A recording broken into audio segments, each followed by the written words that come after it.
What's going on, everybody? This is JVB from the Postgame Report podcast. So there's a few changes for the Postgame Report. Number one, I got rid of the Libsyn account. So the Postgame Report is no longer going to be available on Libsyn.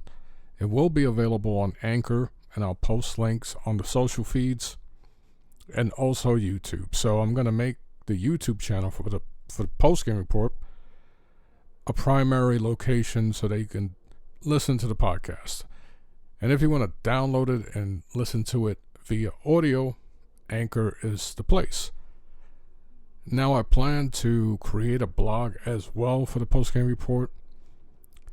And the crew and I, we are actually considering doing a live stream every once in a while. If it works out, then maybe the live stream can be something that we can utilize every week. Libsyn has been pretty cool. And I've used Libsyn for a long freaking time. I've paid a lot of money. I could have paid $5 a month so that I can have the feed open and that people can listen to previous episodes.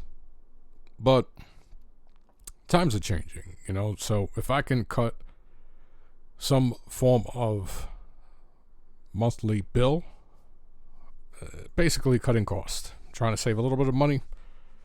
Anything we can find that we don't necessarily need, we're going to cut. All those little bills, they really add up.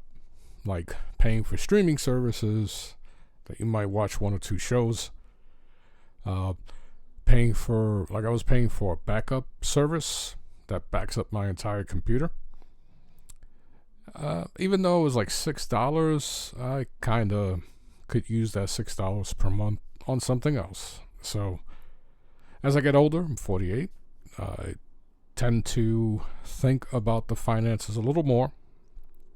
And you guys know that because I've been talking about stocks and everything like that. So PGR, once again, will be a central hub for basically all types of current events. Like, it's no longer just about video games. There are so many video game related podcasts and YouTube channels. It's really oversaturated. Everyone is basically repeating the same things. So by the time I decide to make a video or an audio on a piece of news, you know what? It's not even worth it. Because by the time I get to it, people have twisted the narrative or the real story gets lost underneath all types of, fanboy propaganda. Even websites that claim, like, I believe it's The Wire. They made a freaking review for the Xbox Series X, and they said, it is a boring console, but that's a great thing. Now, what the hell does that mean, What kind of final verdict is that when you are reviewing something brand new?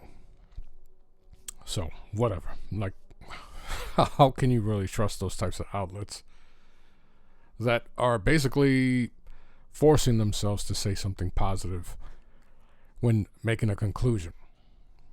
So, yeah, the Postgame Report will be available on different outlets. Basically, I'll tweet and post links in the same spots. So, it's not like it won't be located in any of the familiar places.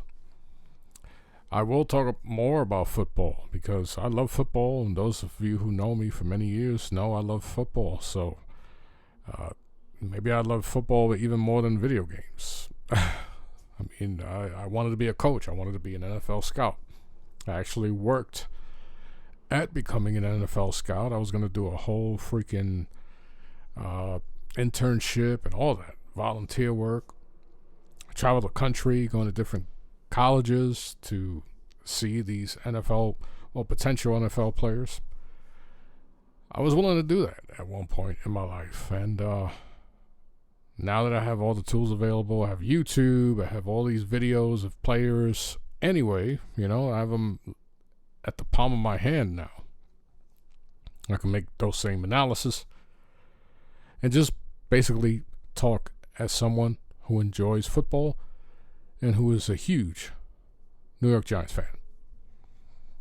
So I really want to talk about the new acquisitions the New York Giants have made in the free agent market. And I'm going to do that. I actually have an idea of how to do that. So if it works out, it should be interesting. But let's just say, now that I brought it up, I might as well say a little something about some of the new signings. Daniel Jones has some new weapons, and we all know that even though Saquon Barkley, Saquon Barkley is the main weapon on the New York Giants offense, when it's all said and done, it's going to come down to the quarterback. So Daniel Jones is the starting quarterback for the New York Giants, and he has a bunch of weapons. And if the offensive line can hold up and maybe even draft another offensive lineman, maybe with the first round pick. Dallas got to where they're at. Their offensive line was one of the best for many years because they kept drafting offensive linemen in the first round. Maybe the New York Giants do that. Andrew Thomas was last year's number 1 pick. Maybe a Slater is there. Maybe the Giants select Slater and solidify that offensive line so that in the scenario that Daniel Jones does not play well this year, that the next quarterback that comes in for the New York Giants has the same weapons with a year under their belt in this system and can come in and basically do no worse than Daniel Jones has done in his third year in their first year as a rookie. My hopes is that Daniel Jones plays well. The man can scramble, and not scramble in the sense where he can create something out of nothing. It has to be designed, but he can outrun some defensive backs, definitely some linebackers. So he's a threat on some bootlegs, on some play action passes. And now you have Galladay. You have Galladay, who is 6'4", can win a lot of jump balls, can run routes really good. And Kyle Rudolph. And then, once again, Saquon Barkley, the man who is built like a fullback, has moves like a scat back, has hands like a wide receiver. The dude is a weapon. I am hoping that his injuries do not slow him down. He is obviously going to have to learn how to play differently instead of all the acrobatics. He's going to have to learn to maybe protect himself a little better and stay with underneath his feet, meaning stop putting his powerful legs in situations where one leg is carrying him and a defender, because that's how strong this kid is. But 2 injuries, back-to-back seasons, on the legs, even though he has ginormous legs, is going to take its toll. A kid who can run a 4.3 40 at 230 pounds and can break tackles and make people miss in the open field. I mean, it's incredible what Saquon Barkley can do. I really hope, now that the offensive line seem to have gotten their stuff together, they seem to be working well, the combination of Thomas, Lemieux, Gates, and then if we throw in Will Hernandez, and then if, Pert can somehow become a starting right tackle, then you have a unit that has some experience together. They are young, and they seem to know how to run block.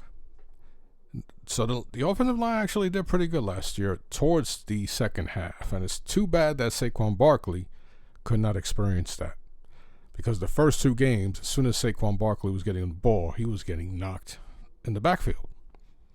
And so obviously he was trying to do a lot. So I really look forward to seeing what the New York Giants can do now on offense. Their defense was vastly improved last year, but I'm not going to rest on those laurels because anything can happen.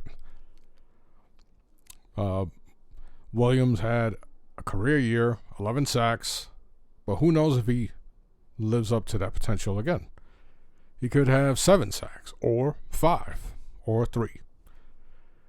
I'm hoping that Dexter Lawrence learns some more pass rushing moves. The kid is an animal. He is already one of the premier defensive tackles in the league. He seems to have some athleticism that allows him to rush the passer. So if the Giants can come up with one more consistent rusher on third downs, they could really be a legitimate team for the playoffs, because their secondary has a lot of young and promising talent, like Jabril Wilson and Xavier McKinney. Logan Ryan is a veteran, and so is Bradbury. But that's a great combination. And the way Xavier McKinney was playing towards the last two games of the season, he was showing his promise. He was showing why he was rated as the top safety in last year's NFL draft. So, and Holmes, Darnay Holmes is a promising slot corner. He's tough. He can tackle. He's not afraid to take on a challenge. So you bring in Adoree Jackson. Now we're talking about a secondary and maybe a front three, with the combination of Dexter Lawrence, Williams, and Leonard Williams. And, we have to see about the defensive tackle, maybe Johnson or B.J. Hill. And maybe they draft somebody else. The linebackers, we have Martinez, who is strong. He was a great find last year. Borderline All-Pro. We need one more. We need one more linebacker that is impactful, that is going to wreak havoc. Lorenzo Carter looked like he was on the verge of becoming something solid at outside linebacker, and then he got injured. He's another one that has an injury history, and that is very unfortunate. So, I don't know. There isn't. There's the kid from Penn State who is an impact linebacker. Does he last there? I believe Parsons. Does he last till 11? I wouldn't mind seeing him on the New York Giants. The Giants need an impactful player in that linebacker unit. Martinez, he's as solid as they come for middle linebacker, but he's a technician. He is not going to beat you with freakish athletic ability. We need someone who is freakish athletically, who can just wreak havoc. Might not make the sack, might not make the tackle behind the line of scrimmage, but will cause so much damage that someone else will. We need that type of person. So let's see. It's going to be fun. So this doesn't mean I'm not going to do what I'm planning to do with some New York Giant talk. I want to incorporate two things, and I'm not going to say it just yet in case I don't do it. But yeah, go to Anchor. I believe it's Anchor FM or something like that. I'll post the link in the description, and then, as I stated, on Facebook, there is a post-game report YouTube page or YouTube channel, and that's where the central hub is going to be for the post-game report.